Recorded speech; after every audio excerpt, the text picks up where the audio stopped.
25 years ago, battle raged in these skies over southern England. Thousands of brave pilots flew in planes similar to this to prevent Britain from invasion by Nazi Germany. Many were young men who had never fought before.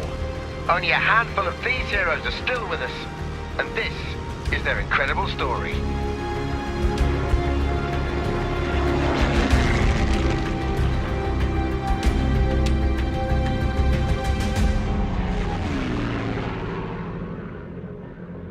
Welcome to Goodwood Aerodrome here in West Sussex. In 2 days' time, this airfield will host one of the most spectacular aviation events ever staged.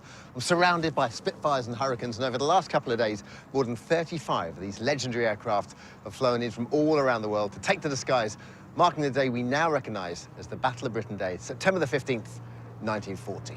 It's going to be very, very special. But tonight, we're winding the clock back 75 years to that crucial day as the Nazis attempted to annihilate the RAF and pave the way for a full-on land invasion. We're going to tell the story of that day, hour by hour, minute by minute, and meet some of the last remaining heroes of the Battle of Britain, who took on the might of the Luftwaffe. How long does the training last for before you start flying it? Saturday at 9 o'clock in the morning, and I was supposed to be fully trained by 12 o'clock. We'll get a unique insight into the plane that helped decide the day, the iconic Spitfire. Fire in the hole! We'll discover the crucial decisions that made the difference between victory and defeat. This is one of the key turning points, not just of the Second World War, but of world history. And we'll discover how Prince Harry is keeping the spirit of the pilots who flew that day alive. This is the story of the extraordinary day that turned the tide of the war. In the early hours of September the 15th, around 500 airmen across southeast England were on standby for a Luftwaffe attack.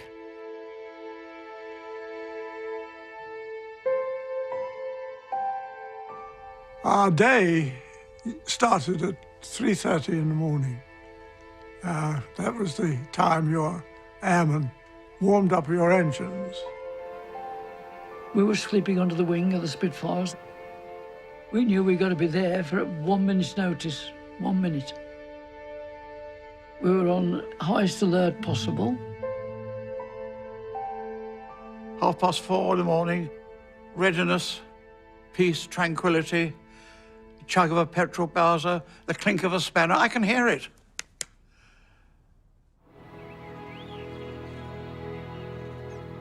It was this lovely summer's day with big, thick rolls of cumulus cloud. We were aware that something was going on. You offer up a little prayer, you know. It's going to be a very busy day, O Lord, and if I forget you, don't forget me. Just give me this day, please. Please, give me this day.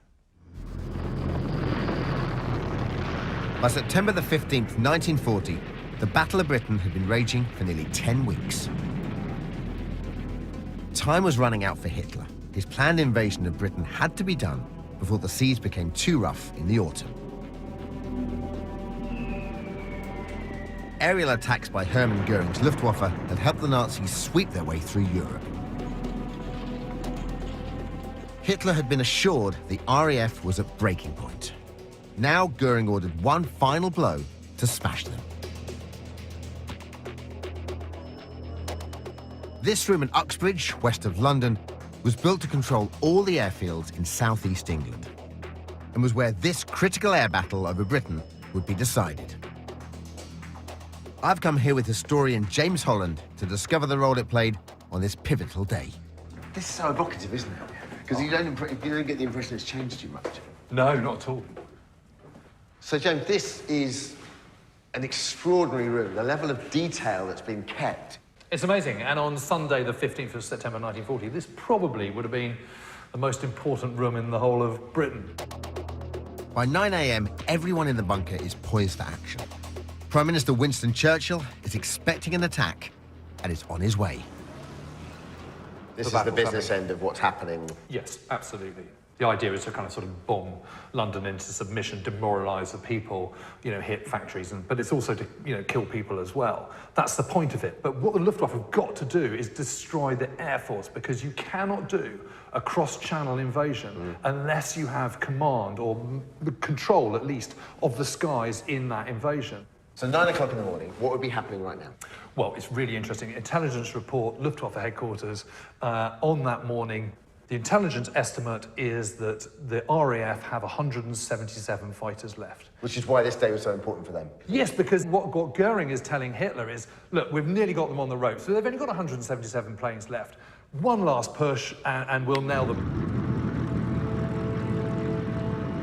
By 9:30 a.m., around 1,000 RAF pilots are ready for battle. One of them is 19-year-old Tom Neal.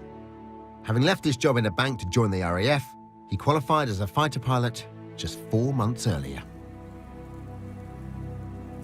How long does the training last for before you start flying it? Well, I sat in at 9 o'clock in the morning, and I was supposed to be fully trained by 12 o'clock. I remember the sergeant there, and I had to beckon him across and say, how'd you start? How'd you start this thing? And he said, you don't know? So I said, no. So we started it together. I remember he blew his hat off. You're going to climb Well, the after, it was some trepidation now. No. Shall I hold your hand if you're going? Thank you. I probably need it. Foot here? No, straight in the cockpit. Oh, straight in the That's me told. 75 years on, Tom still knows his way around the cockpit like the back of his hand. Left leg, right leg, control throttle in front of you. Yes. The throttle on your left-hand side.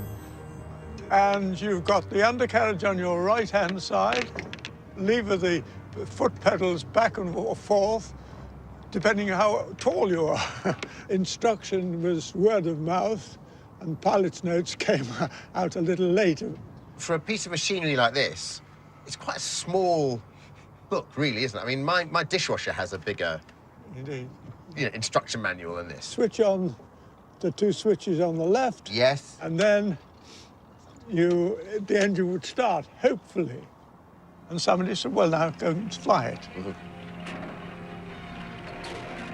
And don't go too quickly, otherwise you'll tip it up and break the propeller. And don't boil the bloody engine. Taxiing off into space, weaving the nose left and right, doing this and doing that. Fairly apprehensive about the whole thing. Took a deep breath and opened the throttle, and the Spitfire took off like an electric eel.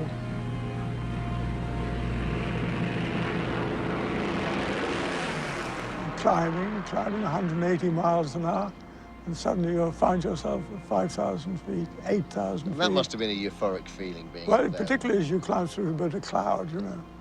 What should I do? Put the nose down, and suddenly it's 300, 350, 400 miles an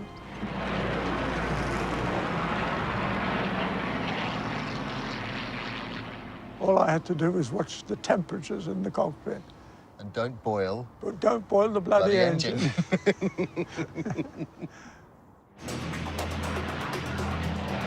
At 10:30 a.m., a formation of enemy aircraft is detected heading towards Kent. The bunker at Uxbridge springs into life. What's happening right now? Our radar stations all around the coast have picked up signs of sort of massing of aircraft the other side of the channel, because it takes quite a long time to get bombers airborne. Yes, yeah. You know, they've all got to lumber off, get into formation. That's a really important thing, because that gives us a lot of warning. So this room is a hive of activity by this time. Yeah, absolutely. And what you've got here, you've got your map board, but you've also got this tote board. And if I just switch this light on here, this tells you what every single squadron is doing. You can glance up at that and see what state of readiness those squadrons are. And so this tells you everything that you need to know.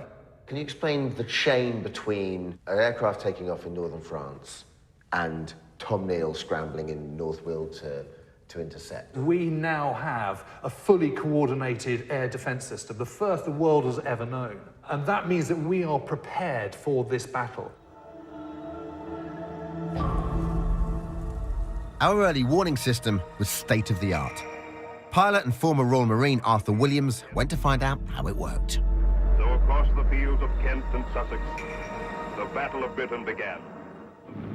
On the 15th of September and throughout the Battle of Britain, as waves of Hitler's planes set off to attack us, it was our early warning system that crucially gave us time to react, scramble our fighters and save lives.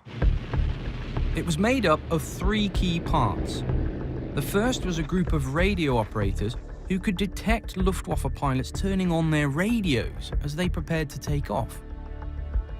The second line of defence was our radar system, some of which you can still see behind me here above the White Cliffs of Dover.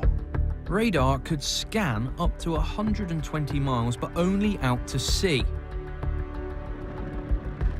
So as enemy planes approached our shores, we relied on a third and crucial layer in our warning system. 30,000 civilians manning 1,400 lookout posts.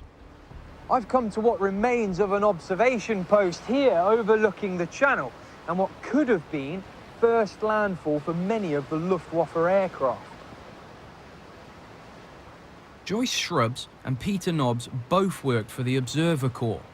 Peter's brought along an original sighting system and headset. What sort of information would you try and find out? Height, presumably? And how many there were, how high they were, and what kind they were, what make they were. And if they were friend or foe, I suppose. Oh, absolutely. Each observer had to accurately establish its height, its heading, and its position. Portsmouth calling. Planes heard 3 miles southwest. At night time, we didn't see any aircraft. We had to do it by sound. That's how we got the nickname of the eyes and ears of the Royal Air Force. That's good, I like that. All the incoming data was continually analysed and passed to operations rooms like Uxbridge. Fighter squadrons could then be scrambled within minutes. You're like right on the front line, aren't you? Were you ever scared watching these formations of enemy aircraft? We were just excited. It was lovely to have something to do, you know, to be occupied. And, and if you weren't busy, you could be bored. I love that. That's typical British spirit, isn't it? I'd rather have a formation of Luftwaffe aircraft coming at me than be bored.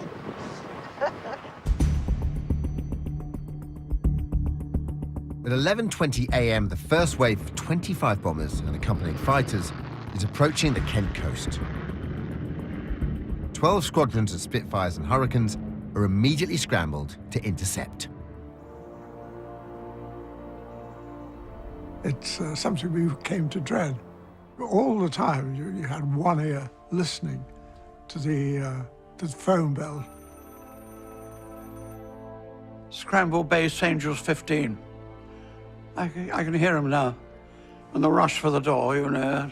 Out the bloody way and start up, start up. What did astound me was the age of these pilots. They'd just come from school.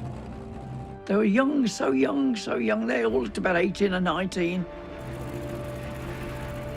And looking up and thinking, oh, God.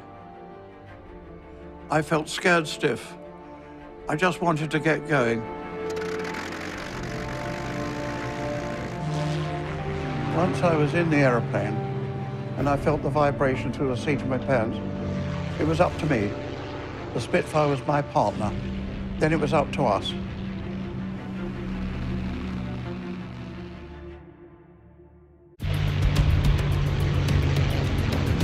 Hitler's Luftwaffe has set out to smash the RAF and pave the way for invasion. At 11:30 a.m., Churchill is at the Uxbridge bunker, watching a large formation of 200 German planes heading to bomb London. 276 heroic pilots are scrambled to defend Britain's skies. We had to climb up through cloud in close formation. We fly towards the southwest and climbed up towards London. The operations room at Uxbridge is tracking the battle. What's happening right now?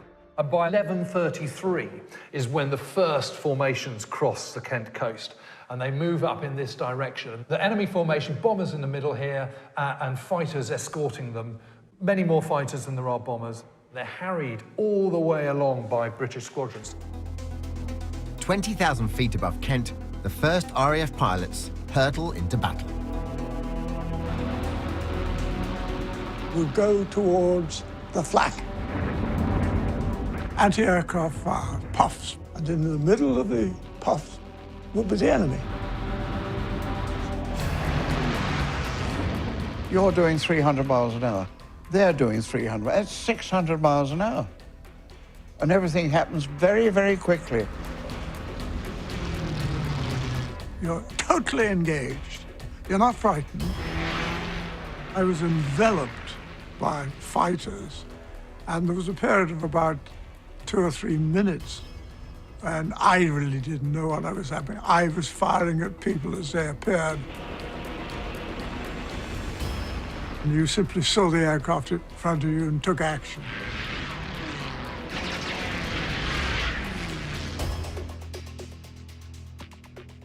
£12, what's happening now? Well, this battle is about to reach its high point. In London, of course, you know, air raid sirens would be going off, people would be feeling frightened, running for shelters. Yeah. The first German enemy planes crossed the coast at 11:33. So by midday, this has been going on for 27 minutes. Around 12 o'clock, they're just starting to drop their bombs, not very accurately, on the east and sort of southeast of London. Why? Because they're being harried so much? Exactly. It's completely throwing them off their stride. You know, you're in the middle of it, you've got Spitfires and Hurricanes attacking you at all sides. Mm-hmm. You know, you just drop them and go. You know, your discipline goes. Nearly 300 RAF pilots are now fighting to stop the bombers reaching London. When one breaks through, it's spotted by Hurricane pilot Ray Holmes.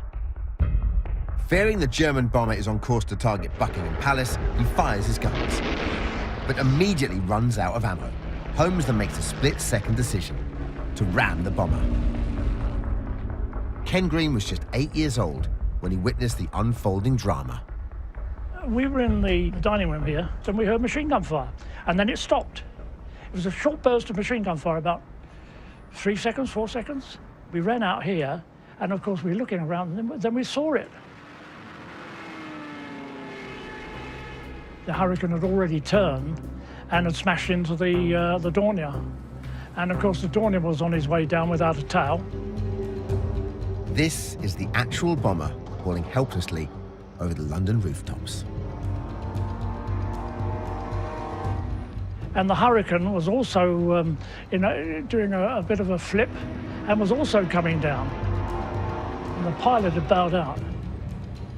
And we were a bit scared that it was going to come this way and crash on the flats.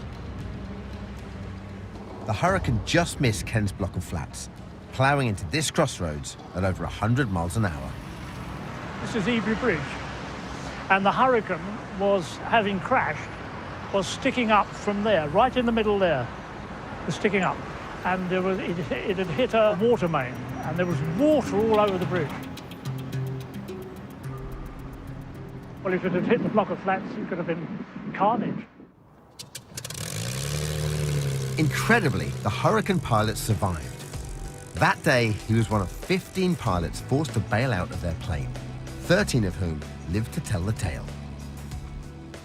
I've come to meet Spitfire pilot Matt Jones to find out the terrifying split-second decisions it took to escape from a plane in trouble. We're back in the 1940s and the obvious has happened. We've been shot at, we need to bail out. What are the big, just the headline dangers when you're bailing out? In most cases, you wouldn't want to bail out. It's much safer to crash land. But the things they would have jumped out for are loss of control of the airplane or fire. The Spitfire had no ejector seat, so the main challenge was physically getting out of the plane. We've had 75 years to think about how we'd get out of these aeroplanes in a nice, calm day. They were being shot at, and they had very little training in it. Matt's taking me up for a flight in a two-seater Spitfire to show me just how tough bailing out was.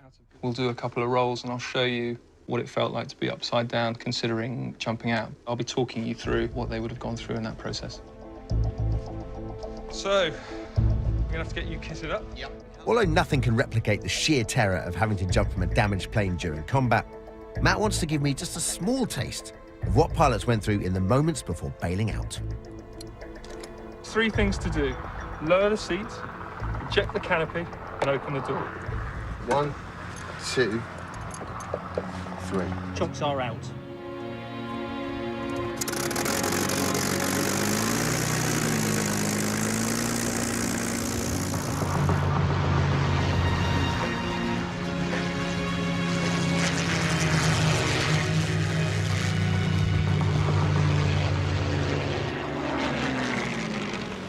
First thing you hear is just the noise.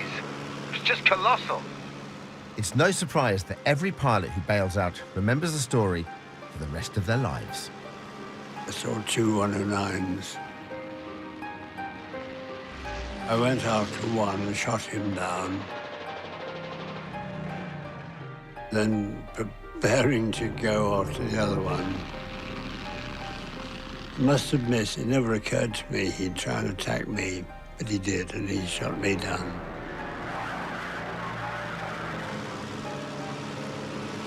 The first thing you have to do is put your seat down. Second thing you do is get your canopy back.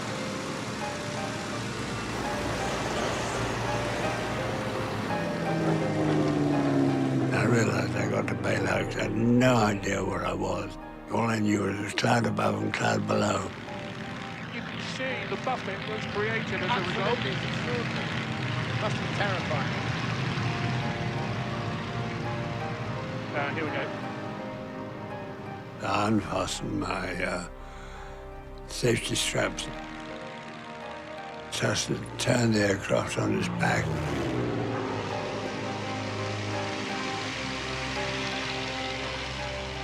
And started to climb out.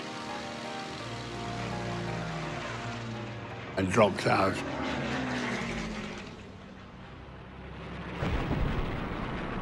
Terence Kane landed somewhere in the channel. There was a cloud above me, water all around me. I had no idea where I was.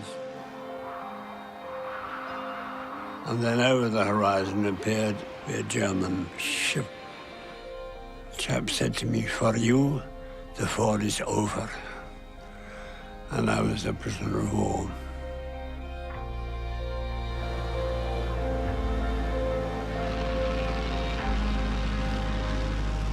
What's extraordinary is just how much they had to think about, what their bodies must have gone through. And 75 years down the line, my admiration for them is even more heightened.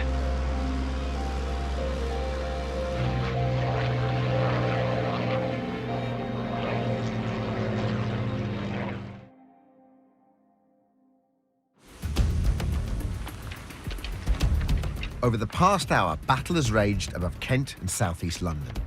The day is far from over, but so far, the RAF has limited the damage from the German bombers. Okay, James, 1 o'clock. All the planes are off the map. Well, the last enemy planes have disappeared over the Kent coast at around 12:45, so 15 minutes earlier. So what's the state of play right now? In terms of British casualties, that engagement's 14 planes shot down, destroyed, another handful badly damaged. But the most important thing is to make sure that we are not shot down, because all we've got to do is maintain the RAF. Yes. Self-preservation.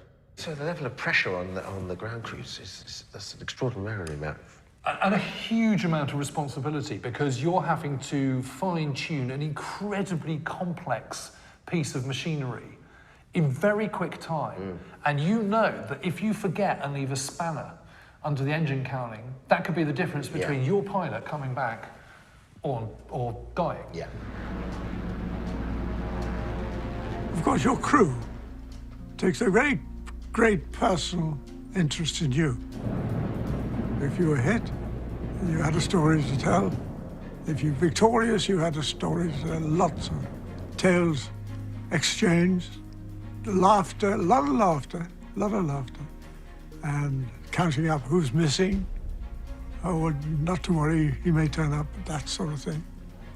Our very first words were always, "Have you done, sir?" It sounds naughty, I know, but because it's talking about people's lives. But that was the saying, and they were very, very frank with us. For Stan Harthill and his fellow ground crew, there is no respite. Planes have to be ready to race back into the skies at a moment's notice. Our first job was to refuel the Spitfires. Straight away, they had to be refueled within minutes. There was a very great sense of urgency, very urgency, to get those Spits up in the air.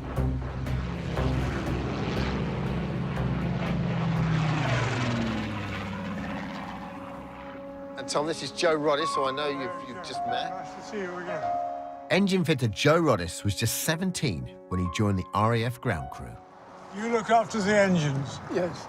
All I was interested in is what damage had been done if it'd been in action. My next job was, can I fix it? Yes. No, it's too big. Forget it. Shove it into the hangar. If I couldn't get that aeroplane ready in 20 minutes, they didn't want to know about it. 20 minutes was the turnaround. Yeah. So your job was extremely high pressured. I mean, you probably didn't see it as I such, didn't but see really... it like that. I loved doing it. Of course, but that I doesn't loved mean that it wasn't Oh, the pressure there to get 20 Because minutes to get this back up in the air. You owed it to this man. Just the same as he owed me. Joe, may I ask, what was it like having to wait? Because there must have been so much uncertainty and nerves on your part. When we knew they were on the way back, we counted them, we checked them. And if one was missing, then you were terrified it was yours. Yeah. You didn't worry one bit about the aeroplane. We wanted the pilot back. Aeroplanes were cheap. Pilots, you couldn't buy them. Do you mind me asking, did yours always come back? No.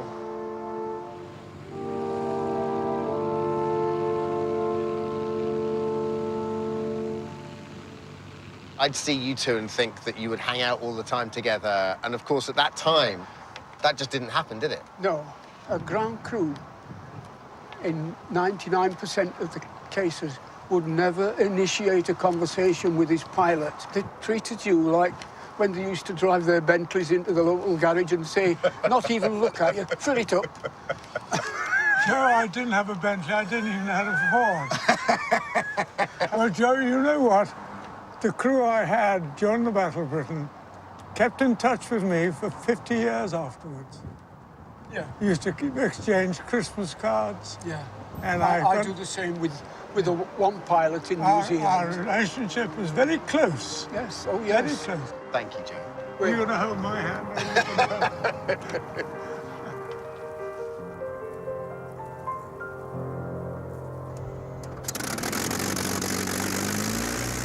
The ground crew weren't the only unsung heroes.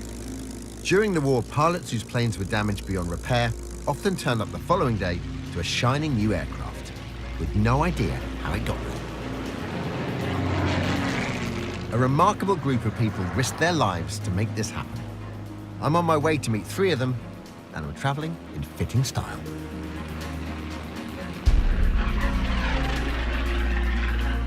The Air Transport Auxiliary flew replacement planes all over the country, and there was no shortage of young women who wanted to join. Joy Lofthouse learned to fly before she could drive. I left school and went to work in a bank. And I saw a news item that said ATA had run out of qualified pilots and were training ab initio from scratch. And it sounded more exciting than working in a bank. Mary Ellis was already a flying fanatic when she joined up. I heard it on the radio that they needed somebody, especially girls, that had a license to fly airplanes. And so I applied to the ATA and they accepted me. Molly Rose was working as an aircraft engineer when she heard the ATA was recruiting.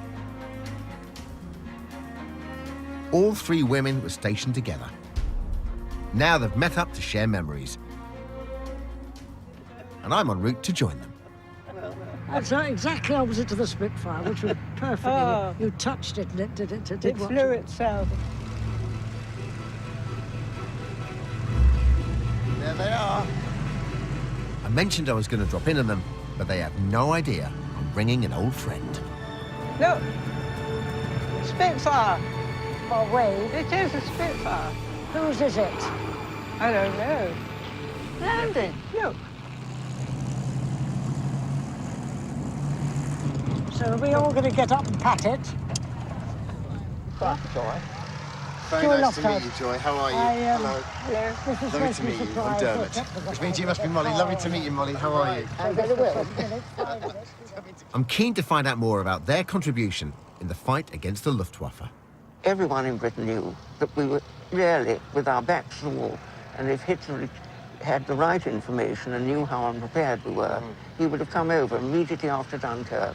Thank God he didn't, otherwise we'd all be doing the goose step now. Yeah. Were you accepted then? Was it sexist at all?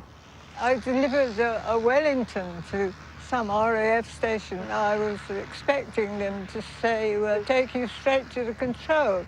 I waited and then I said, why are we waiting? They said, we're waiting for the pilot. And I said, I am the pilot. But they didn't believe me and said, how can a small girl like this fly these big aeroplanes? Mary alone delivered over 400 Spitfires as part of the fight against the Luftwaffe. So I've got a fitting thank you for her. So Mary, we're going to give you the chance to go in the Spit again. How does that sound? Say yes. Absolutely Say wonderful. yes, yes. She said, Come on, she said yes. off, we'll see you off.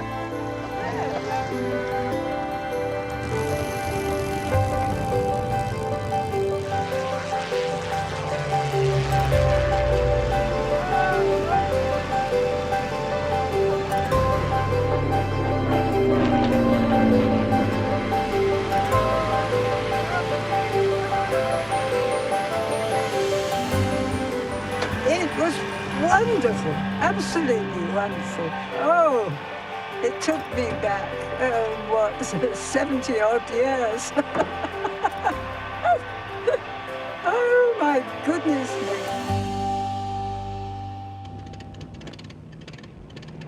On September the 15th, the ATA has ensured all airfields on the front line are fully stocked with fighter planes. The RAF has survived the morning attack, but the Luftwaffe are still convinced they're at breaking point. Uxbridge then receives news of a far bigger onslaught. A huge formation of more than 300 German aircraft, over 3 times the size of the morning wave, is on its way. 330 RAF pilots, including Tom Neal, are put on alert.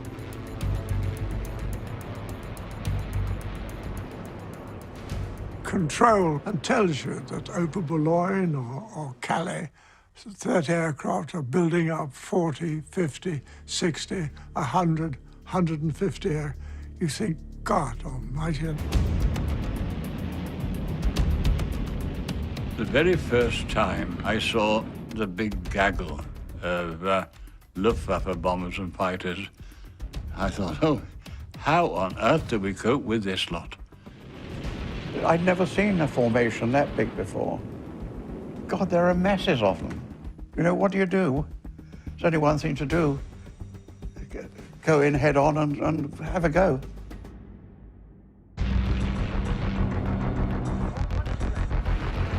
Britain is under attack from a huge wave of over 300 German aircraft. 19-year-old Tom Neal is one of the RAF pilots in the heat of battle. I always used to start at the outside of the German formation, not in the middle. If the middle, you got killed because you were shot at, not only from the front and also from the back, but also from the sides. So you were killed without a doubt. I was very close behind the bomber, and I remember having fired at him. The crew bailed out, and I was so close, almost within touching distance. All I saw was the spread-eagled arms and legs, and I honestly thought they would hit my propeller. And I remember ducking in the cockpit, you know, thinking I was going to be hit. Well, they flew past. I must confess that several of the 109s that I was successful with, I don't believe they ever saw me.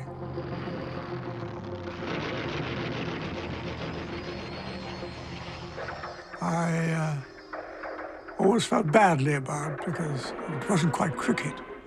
I shouldn't have been shooting at somebody who hadn't seen me. An epic battle involving over 600 aircraft is now raging over southeast England. Prime Minister Winston Churchill is watching events from the command bunker at RAF Uxbridge.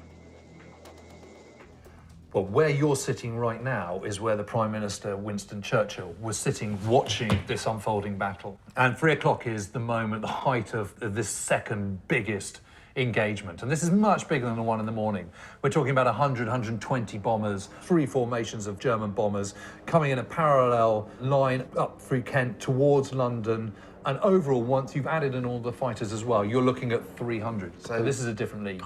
300 flying over must have been just terrifying. To combat that, all the stops have been pulled out. Churchill is looking down on this and watching it, and he sees all those red lights over there, enemy sighted. And it seems to be every single squadron up there, they're all red. For Churchill, the fate of the country rests on the shoulders of pilots like Tom Neal. You're inundated by enemy fighters who are whizzing around you. You have to get as close as possible. They're rushing towards you. And you're so close that you could see the black crosses on the fuselage. You fire at them. And then you are turning. Where's the enemy now? Where's it? And you rush after them. And you attack again. And you fire at them. But the guns both sides had meant this was not an equal fight. I'm going to find out why at this former Cold War airbase, now a weapons testing facility. Spitfires were fitted with machine guns in their wings for armament. Likewise, the Messerschmitts had machine guns too, but they were also fitted with something like this. It's a monstrous 20mm cannon. Now, Spitfire fired 303 standard bullets like this. Still pretty sizable, but not when you compare it to the 20mm high explosive shell that the Messerschmitt fired. I mean, look at the size difference. While we can't possibly recreate an aerial dogfight in here, we can fire these modern replica weapons into an aircraft fuselage from close range, and then compare the damage. First, the replica Spitfire gun. You ready? Yeah. Stand by. 3, 2, 1. Fire in the hole.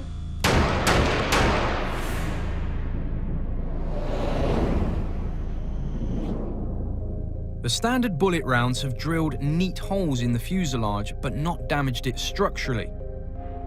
Even though the Spitfire had 8 machine guns, pilots needed a concentrated burst of fire to really make it count. And now, a round from the Messerschmitt's 20mm cannon.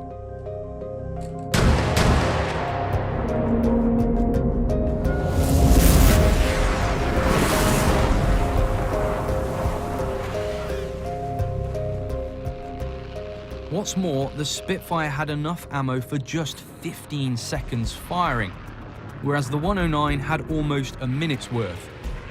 RAF pilots knew just one hit from the 109's cannon could take them out, and it tested their skill and courage to the limit. What do you have to do to prevent yourself being shot down? You abuse the aeroplane, and the Spitfire put up with all the abuse you could give it. Never, whatever, fly straight and level for more than 10, 20 seconds. Because it was always the German you did not see who shot you down.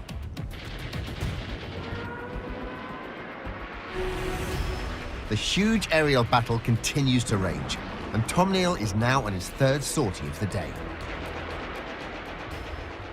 I saw another bomber flying across the front of me, which I chased after. I followed this bomber into the cloud. I was rather surprised to see this particular aircraft come out of the cloud and present itself as a target. I followed and shot at it. Dive from 15,000, 16,000 feet right down to over the Thames, and suddenly splash down. We circled round to see if there were any survivors, but there wasn't any.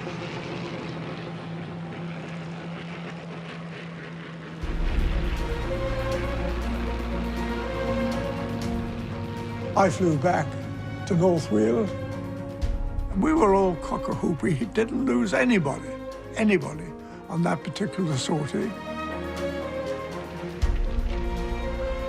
The Germans lost a lot. There were aircraft everywhere, on the ground, smoking, on fire. We had our rumbustious parties, but I never really, because I was always sick before they were finished. Game of darts, knocking back the pints, rubbing shoulders with the local, and I think all the time suppressing thoughts of absent friends.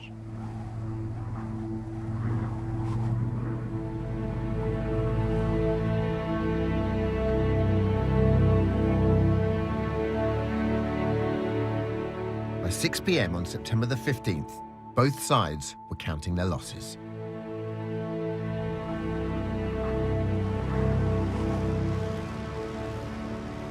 When your friends were killed, it was just something that happened. It's an odd thing to say, but you regret it later on, but not at the time. I do remember at one time there were 4 of us in the room, and the next night, 3 of us in the room. He hadn't come back the day before. The next night, 2 of us in the room.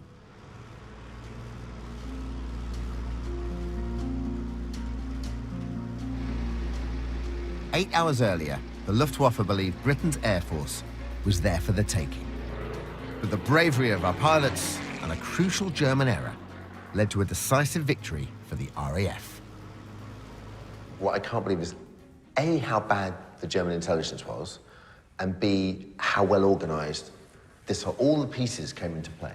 Yes, absolutely. And I mean, if you think about it, the Germans started, their intelligence brief that morning was that there were only 177 fighter planes left that day. But the reality is that actually they've got 659 serviceable fighters ready to go that day. So their intelligence is way off the mark. And like you said earlier, all the RAF have to do is not get beaten to win. Exactly.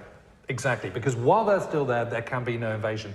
And one of the reasons why I think the 15th is so significant is because just a couple of days later, Hitler postpones Operation Sea Lion, which is the planned invasion of Britain. This is one of the key turning points, not just of the Second World War, but of world history. This was a battle won by the people of Britain, including civilian spotters, ground crews, air transport auxiliary, and of course, the pilots. If the British Empire and its commonwealths last for 1,000 years, men will still say, this was their finest hour. It doesn't matter who shot down what, whether John got 10, poor old Sid didn't get anything and I got 2. It doesn't matter. What matters is we stop them. I've done my bit. Our generation's done its bit. But I'm not afraid of dying. It's not about medals.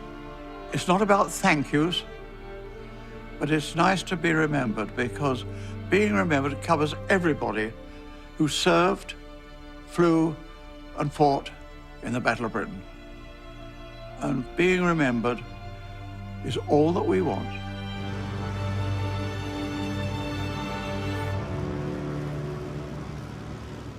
And in just 2 days' time, this former RAF airfield in Goodwood will be buzzing once again. There'll be the thunderous sound of over 30 Spitfires and Hurricanes as they take to the skies for an epic flypast, an emotional tribute to the heroes of the Battle of Britain. Among those taking part will be Battle of Britain veterans and another very important person. 18 months ago, Prince Harry came down to Boltby Flight Academy at Goodwood to launch the Spitfire Scholarship.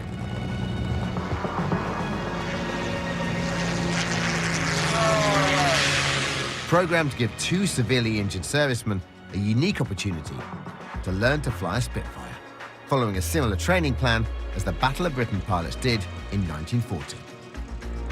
Ex-paratrooper Nathan Forster was blown up by an IED in Afghanistan. And RAF mechanic Alan Robertson lost his leg in a motorbike crash. They've spent the past year and a half learning to fly Chipmunks, Harvards, and on Tuesday the 15th, they'll be taken to the air in Spitfires for the Battle of Britain Day flypast, with their patron Prince Harry flying alongside them. For me, this scholarship is a childhood dream. It's just sort of a massive light at the end of the tunnel.